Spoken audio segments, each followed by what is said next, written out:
So guys बहुत दिनों बाद मिले हैं हम सारे। और जैसा कि मैं थोड़ा सा बिज़ी था, इस वजह से मैं जो है वीडियो नहीं बना रहा पाता। लेकिन आज थोड़ा सा फ्री हूँ तो मैं आपको इम्पोर्टेंट जो आपका 10 मार्क्स का जो आपका क्वेश्चन आएगा जो एनपीओ से रिलेटेड है, तो इस पे मैं थोड़ा सा वीडियो बना लेता हूँ। तो इससे आपको हेल्प मिल जाएगी कि जब आप मेरे पास प्रैक्टिस करने आएंगे न्यूमेरिकल्स के, तो उससे पहले आपको बेसिक जो है वो आपका क्लियर हो जाएगा। ठीक है, तो मैं पहले आपका ये बेसिक क्लियर करना चाहता हूँ, उसके बाद जो है आप जो है न्यूमेरिकल्स कर सकते हैं। तो जैसे कि चैप्टर का नाम है accounting for not for profit organisation, means NPO short form में। तो ये जो एनपीओ है, एनपीओ अलग है। एक होता है, देखो दो टाइप के ऑर्गेनाइजेशन होते हैं। एक होता है प्रॉफिट ऑर्गेनाइजेशन और एक होता है नॉट प्रॉफिट यानी एनपीओ। ठीक है ना। तो जो प्रॉफिट ऑर्गेनाइजेशन होता है उनका एम ही है, अगर आप समझ लो कि उसके नाम में ही है कि एक तरह से प्रॉफिट कमाना। ठीक है ना। लेकिन जो एनपीओ है, नॉट प्रॉफिट ऑर्गेनाइजेशन, उनका काम जो है मेन मोटिव प्रॉफिट कमाना नहीं होता, उनको एक तरह से पब्लिक सर्विस जो है लोगों को प्रोवाइड करना होता है। तो यही चीज़ इसमें लिखी हुई है, अगर आप इसे पढ़ो तो इसमें लिखा है there are certain organisation which are set up for providing service to its member and the public general. ठीक है, such organisation are called not for profit organisation, और इसी को हम जो है एनपीओ कहते हैं शॉर्ट फॉर्म में। ठीक है, जिसमें आपके कौन कौन से एग्जाम्पल, जैसे क्लब्स वगैरह हो गए, चैरिटेबल इंस्टीट्यूशन हो गया, स्कूल भी होते हैं आपके welfare regarding, and welfare society भी होती है। ठीक है, जो एक तरीके से एनपीओ होते हैं, यानी इनका काम मोटिव जो है आपको सर्विस प्रोवाइड, यानी पब्लिक जनरल में सर्विस आपको प्रोवाइड कराते हैं। ठीक है ना। तो इस सारे चीज़ों के लिए, इनके लिए अकाउंट्स भी सेपरेट बनाया जाता है। अगर आप इस पर बात करो तो इस पर अकाउंट्स भी बहुत जो है सेपरेट बनाया जाता है, क्योंकि जो प्रॉफिट ऑर्गेनाइजेशन है वो बनाते हैं trading, profit and loss account and balance sheet, अपना प्रॉफिट वगैरह चेक करने के लिए। ठीक है, लेकिन एनपीओ ऐसा नहीं करते। एनपीओ जो है उनको अगर अपने अकाउंट्स को रिकॉर्ड करना है, लिखा भी है अगर accounting recording of not for profit organisation, वो तीन चीज़ें बनाते हैं। एक बनाते हैं रिसीट एंड पेमेंट अकाउंट, दूसरा इनकम एंड एक्सपेंडिचर अकाउंट, तीसरा बैलेंस शीट।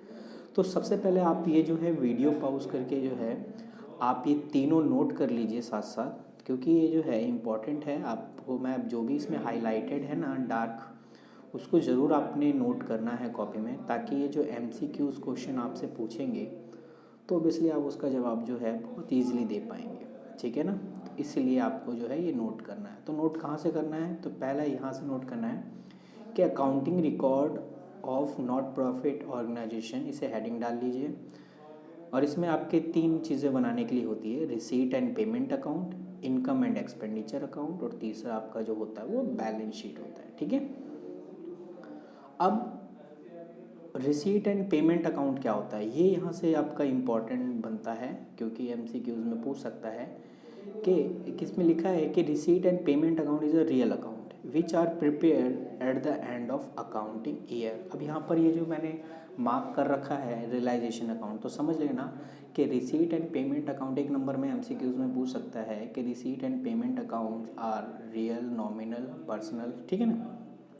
तो आप ज़रूर याद रखें कि रिसीट एंड पेमेंट अकाउंट एक तरीके से रियल अकाउंट होता है, जिसमें जितने भी एसेट्स एंड लायबिलिटीज़ को जो है, सॉरी, जितनी भी एसेट्स हैं उनको शो किया जाता है। ठीक है,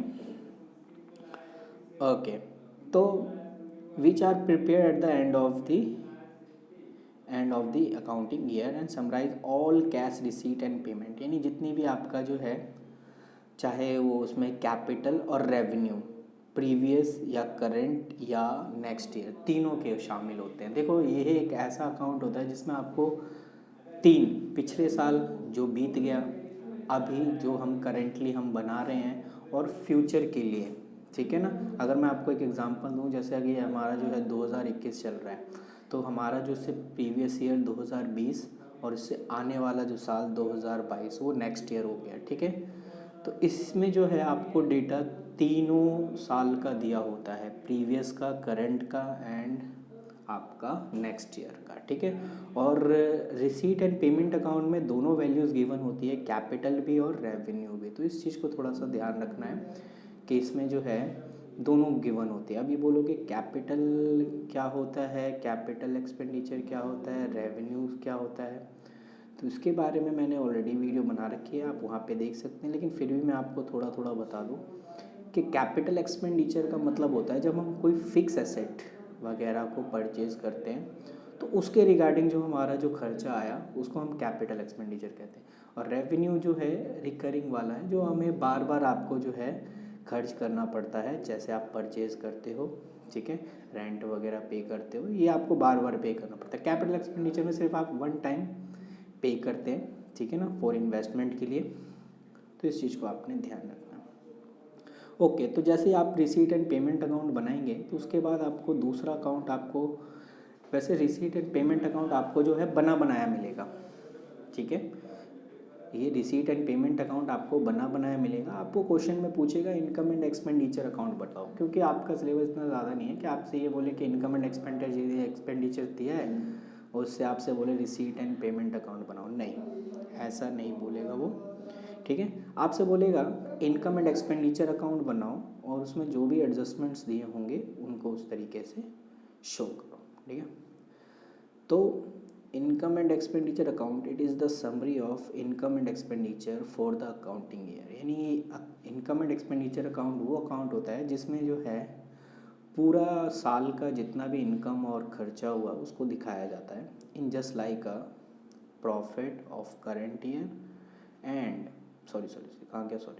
like a profit and loss account, जैसे नॉमिनल। हमें अब ये आपसे पूछ ले कि इनकम एंड एक्सपेंडिचर अकाउंट जो है कौन सा अकाउंट होता है, तो obviously it is a nominal account, जहाँ पर हम इनकम एंड एक्सपेंडिचर को शो करते हैं उसको नॉमिनल अकाउंट बोलते हैं, ठीक है।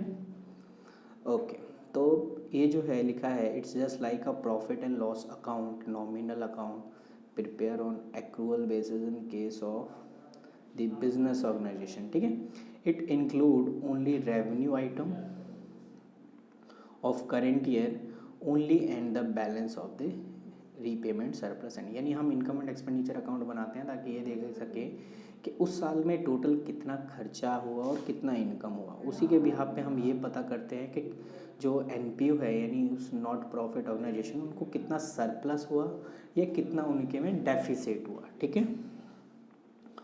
तो कुछ चीज़ें आपको इसी तरीके से आपने समझना है, ठीक है। ओके, तो कुछ पर्टिकुलर चीज़ें हैं यहाँ पर सबकी लिस्ट दी हुई है कि उनको आपको पता होना बहुत ज़रूरी है, ठीक है। तो मैं एक एक करके इसको बता देता हूँ, बाकी का जब आप आएंगे क्लास में तो उस टाइम में आपको न्यूमेरिकल जब कराऊंगा तो आपको ज़्यादा प्रॉब्लम नहीं होगी, ठीक है। अब ये जो कुछ पॉइंट्स हैं उनके बारे में मैं थोड़ा डिस्कस कर लूँ कि इसमें लिखा है ट्रीटमेंट ऑफ सम,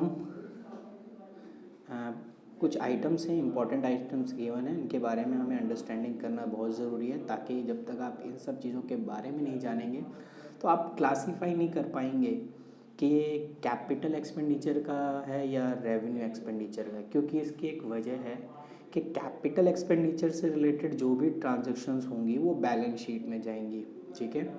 और रेवेन्यू एक्सपेंडिचर से रिलेटेड जो भी ट्रांजैक्शंस होंगी वो इनकम एंड एक्सपेंडिचर में जाएंगी। तो ये बहुत बड़ी बात है, तो इस चीज़ को हमें समझना है, क्योंकि आपका रिसीट एंड पेमेंट में दोनों मिक्सअप दिए होंगे, रेवेन्यू आइटम्स भी दिए होंगे और कैपिटल आइटम्स भी दिए होंगे, ठीक है। बस आपने उसमें से छांटना है कि कौन सा आपका रेवेन्यू नेचर का है और कौन सा आपका कैपिटल नेचर का है, ठीक है। तो चलिए हम एक एक करके हम बात करते हैं। सबसे पहला है सब्सक्रिप्शन। ये जो सब्सक्रिप्शन है, ये सब्सक्रिप्शन आपको जो है subscription, it is a current year subscription is to be calculated, it is show on credit side of income and expenditure account. अब ज़रा अगर आपको पता चल ही गया होगा कि ये कहता है इनकम एंड एक्सपेंडिचर अकाउंट में से जो है क्रेडिट साइड शो किया जाता है, ओके डन, मान लिया। बट सब्सक्रिप्शन होता क्या है? सब्सक्रिप्शन एक तरीके की एक मेंबर फीस होती है कि अगर आप किसी भी एनजीओज़ वगैरह में या किसी भी एनपीओ वगैरह में अगर आप मेंबर बनना चाहते हैं तो आपको एक मेंबर फीस देनी पड़ेगी, ठीक है। और ये हर कंपनी अपने अपने अकॉर्डिंग हर कोई मेंबरशिप रखता है। अब ये मेंबरशिप का बेनिफिट क्या होता है? अब जैसे अगर सपोज़ करो, अगर आप उस एनजीओ या उस क्लब के अगर आप मेंबर हो तो आपको बेनिफिट औरों के मुकाबले ज़्यादा मिलेगा। क्यों? क्योंकि आप एक्चुअली में एज अ मेंबर ऑफ दोस्त चैरिटेबल, ठीक है, इंस्टीट्यूशन, ठीक है ना, तो आपको ज़्यादा बेनिफिट मिलेगा रिगार्डिंग फॉर अनसब्सक्रिप्शन, ठीक है। तो सब्सक्रिप्शन का मतलब होता है कि अगर आपको उस एनपीओ का मेंबर बनना है, उस एनजीओ का मेंबर बनना है, तो आपको एक मेंबर फीस देनी पड़ेगी हर मंथ। अब चाहे वो आप हर मंथ दो या आप साल में इकट्ठे दे दो पूरे साल का, ठीक है, तो वही चीज़ है आपका। तो subscription is the current subscription is to be calculated. आपको जो है क्वेश्चन में प्रीवियस वाला भी सब्सक्रिप्शन दिया होगा, करंट वाला भी सब्सक्रिप्शन दिया होगा, और और नेक्स्ट ईयर का भी सब्सक्रिप्शन दिया होगा। तो आपको जो है करंट ईयर का subscription is to be calculated. आपको सिर्फ करंट ईयर का जो सब्सक्रिप्शन है उसको कैलकुलेट करना है। और ये अलग से 4 मार्क्स का क्वेश्चन भी आता है, कैलकुलेट सब्सक्रिप्शन अकाउंट, ठीक है। तो इसको बहुत इम्पॉर्टेंट में ले लेना, ठीक है ना, तो ज़रूरी। और हाँ, रही बात इसकी अकाउंट्स कैलकुलेशन की, ये मैं आपको क्लास में बता दूंगा या अगली वीडियो में ज़रूर इसका, क्योंकि एक्चुअली में क्या है ना, मुझे कॉपी पेन लेना पड़ेगा। हालांकि फॉर्मेट आगे है, मैं आपको फॉर्मेट दिखा दूँ तो आप जो है यस, ये फॉर्मेट है आपका, ये रहा, calculation of subscription to be show in income and expenditure. यानी आप यहाँ से करंट ईयर का सब्सक्रिप्शन कैलकुलेट करके देन वहाँ शो करेंगे। तो फटाफट वीडियो को आप पॉज करके इसकी आप स्क्रीनशॉट ले लो या इसे आप नोट कर लो अपनी कॉपी में, ठीक है। बाकी मैं इसको समझा दूँगा, ठीक है ना। ओके, तो चलिए हम कहाँ थे, हम सब्सक्रिप्शन पे थे। पहले हम सब्सक्रिप्शन के बारे में पढ़ते हैं। तो सब्सक्रिप्शन का मतलब समझ में आ गया ना आपको, कि आपको जो है उस यानी अगर आप एनपीओ वगैरह यानी किसी ऑर्गेनाइजेशन में मेंबरशिप लेते हैं तो आपको जो है बेनिफिट औरों के मुकाबले ज़्यादा दिया जाता है। Subscription receive for specific purpose like a subscription for tournament fund, subscription for construction of a building etc, ठीक है ना। तो ये बहुत टाइप्स की सब्सक्रिप्शन हो सकती है, वो डिपेंड करता है आपने किस टाइप का सब्सक्रिप्शन लिया है, आपने कैसा मेंबरशिप लिया है। अब जैसे अगर मेरे को कोई स्पेक्स वगैरह बनाना है, जैसे लेंस कार्ड भी अपना सब्सक्रिप्शन देता है, अगर आपने देखा यूट्यूब वगैरह पे भी सब्सक्रिप्शन होता है, इसका मतलब है यू आर अ मेंबर, ठीक है। अब आपको वो सारी फैसिलिटी मिलेंगी जो औरों को नहीं मिलेगी जिन्होंने सब्सक्रिप्शन नहीं किया, ठीक है ना, उनको इन्फॉर्मेशन भी नहीं मिलेगी। लेकिन अगर आपने सब्सक्राइब किया तो ऑब्वियसली आपको इन्फॉर्मेशन ज़रूर प्रोवाइड की जाएगी उस एनजीओ के रिगार्डिंग, ठीक। Donation and specific donation. देखो, डोनेशन 2 टाइप के होते हैं, एक जनरल डोनेशन और एक स्पेसिफिक डोनेशन, ठीक है।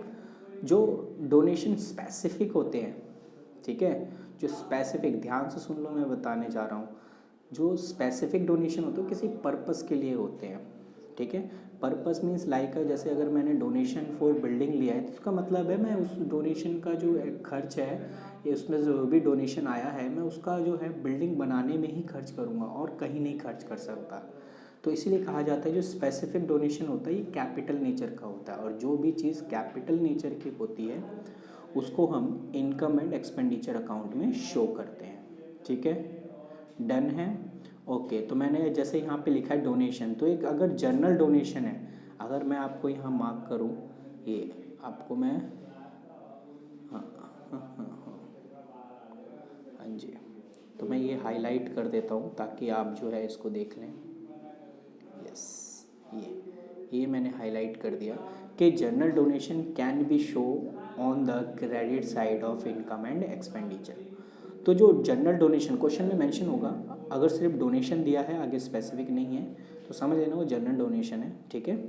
और जो स्पेसिफिक डोनेशन है, जो स्पेसिफिक डोनेशन जैसे कि ऊपर है आपका, ये आपका स्पेसिफिक डोनेशन है, और ये specific donation capital and nature का होता है, इसीलिए इसे जो है बैलेंस शीट में शो किया जाता है, ठीक है। तो इसलिए इस चीज़ को थोड़ा सा देख लो कि ऊपर का जो बिल्डिंग जैसे ट्रीटेड है ये कैपिटल नेचर का है, और अगर ये कैपिटल नेचर का है तो इसे जो है कहाँ शो करेंगे, बैलेंस शीट में शो करेंगे, ठीक है, क्योंकि कैपिटल नेचर की जो भी चीज़ें होंगी वो बैलेंस शीट में शो होंगी और जो रेवेन्यू नेचर की होंगी वो इनकम एंड एक्सपेंडिचर अकाउंट में शो किया जाएगा। ठीक है, ओके। तो क्लियर है ये दो पॉइंट। पहला मैंने आपको सब्सक्रिप्शन के बारे में बताया और दूसरा मैंने डोनेशन के बारे में बताया। ठीक है, अब तीसरा पॉइंट जो हम पढ़ेंगे वो ग्रांट के बारे में पढ़ेंगे। तो ये ग्रांट होता क्या है? ठीक है, तो grant is a receive from central government, state government and local bodies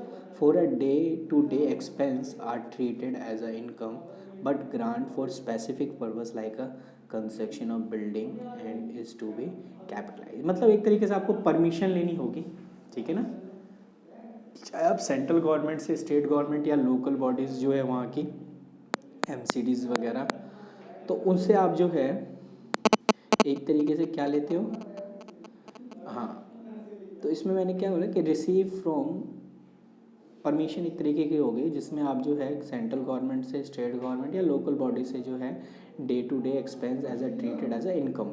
ठीक है, but grant for a specific purpose, लेकिन जो है ग्रांट जो है एक स्पेसिफिक पर्पस के लिए ही दिया जाता है। ठीक है, लाइक कंस्ट्रक्शन, कि मैं भी यहाँ बिल्डिंग बना सकता हूँ, ठीक है ना, कि नहीं बना सकता। ओबियसली देखा होगा कि अगर जब भी कोई बिल्डिंग वगैरह या कोई फिक्स एसेट से रिलेटेड चीज़ें बनती है तो आपको उसकी परमिशन लेनी ज़रूरी होती है। ठीक है, तो इस चीज़ को थोड़ा सा ध्यान में रखना है। तो ये जैसा कि पता है कि बिल्डिंग कैपिटलाइज नेचर का है, इसलिए जो है इसे बैलेंस शीट में शो किया जाएगा। Okay, legacies.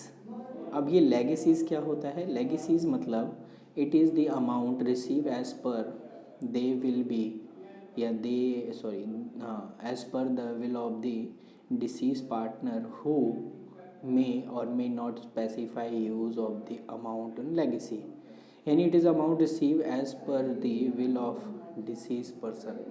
डिसीज मतलब जो मरा हुआ व्यक्ति होता है, ठीक है, तो जो बंदा मर गया तो उसका जो पैसा है तो वो किस पर्सन को पे हो, ठीक है, उसका पैसा कौन यूज़ करे वो स्पेसिफाई कर देता है उस चीज़ में। ठीक है ना, तो वही कह रहा है it is the amount receive as per will of, किसकी इच्छा से, as per will of the deceased person who may or may not specific use of the amount legacy, use of which specify legacy and show the balance sheet as liability. लो, ये भी बात यहाँ पे clear होगी, फालतू की चीज़ें हमें नहीं पढ़नी है, बस ये पता करना है कि लेगेसी कहाँ शो किया जाता है। ठीक है, तो ये आपका लेगेसी अकाउंट को इनकम एंड एक्सपेंडिचर में नहीं शो किया जाता है, ये बैलेंस शीट का पार्ट होता है। ठीक है, तो इसीलिए इसे जो है बैलेंस शीट में शो करते हैं। ठीक है, तो ये बात आपने याद रखनी है। ठीक है, ओके। तो लेगेसी का मतलब आप समझ गए हो ना कि कोई डिसीज पार्टनर जो है अपनी इच्छा जाहिर करता है कि मैं अपना पैसा मेरे मरने के बाद इसको मिले। ठीक है, तो उस चीज़ को आपने ध्यान में रखना है। ठीक है ना, ओके। फिफ्थ पॉइंट जो है होनोरेरियम। ये होनोरेरियम वर्ड जो है आपको बहुत मिलेगा, और लेकिन कुछ कुछ को अगर इसका मतलब पता है और कुछ को नहीं पता होता। मैं चाहता हूँ अगर आपको पता है तो एक बार कमेंट ज़रूर कर देना कि ये क्या होता है। तो इसमें देखो क्या है कि होनोरेरियम का अगर मैं सिंपल सा मीनिंग बताऊँ, इसमें क्या होता है ना कि कोई जैसे चैरिटेबल एनजीओ होते हैं, वो एक जैसे आई टेस्ट के लिए फ्री आई चेकअप हो गया, ठीक है, sewer camp, blood donation camp, ये सारे कैंप लगाते हैं। तो जिसमें ये डॉक्टर वगैरह को हायर करते हैं।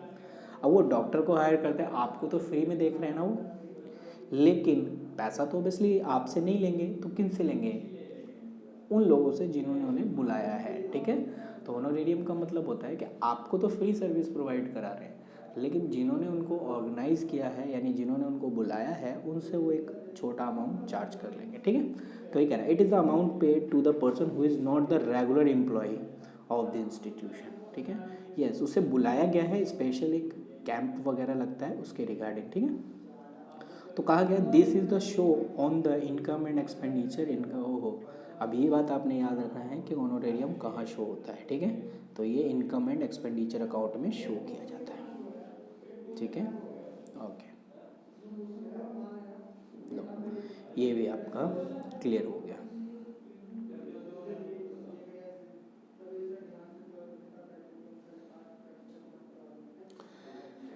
Endowment fund, endowment fund like a capital receipt, और ये कैपिटल रिसीट है, इसीलिए जो है इसे कहाँ शो किया जाएगा?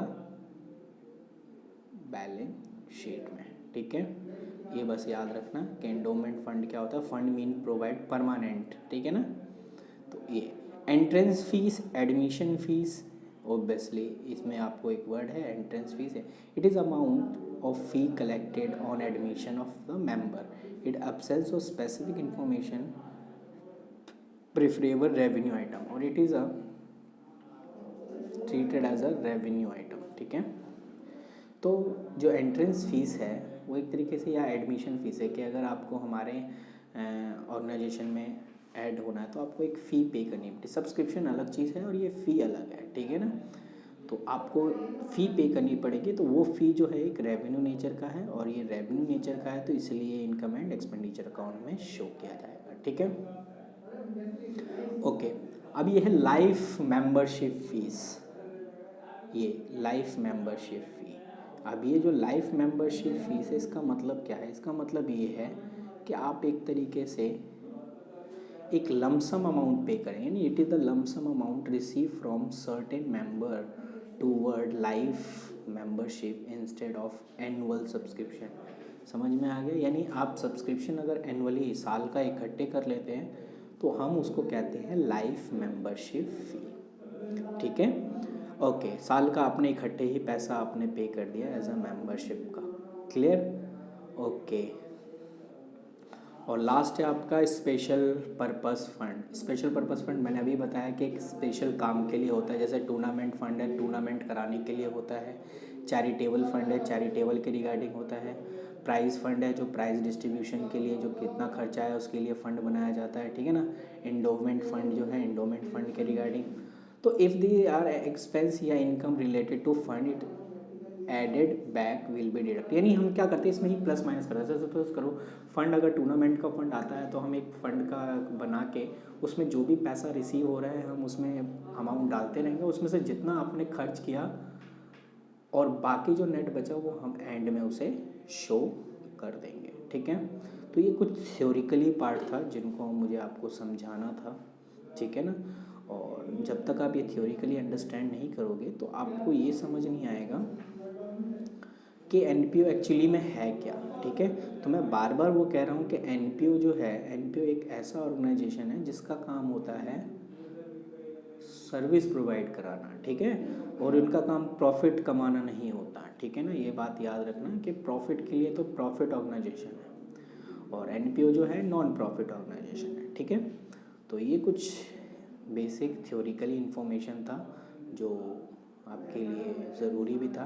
तो अगर आपको ये चीज़ पसंद आई है तो प्लीज़ आप सब्सक्राइब भी कर देना और लाइक भी कर देना, ताकि मैं इसका जो है सेकंड वीडियो जो न्यूमेरिकल्स इसमें जो पूछे जाते हैं, जैसा कि मैंने अभी आपको बताया एक सब्सक्रिप्शन अकाउंट 4 मार्क्स का पूछा जाता है, ठीक है, और 4 मार्क्स का आपका ये भी आ सकता है calculation of stationery consume.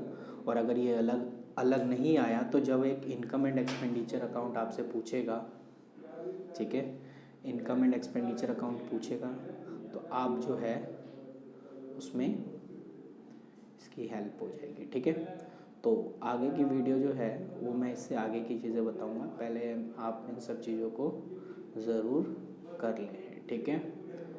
Okay, तो आज की क्लास यहीं ख़त्म होती है, बाय बाय।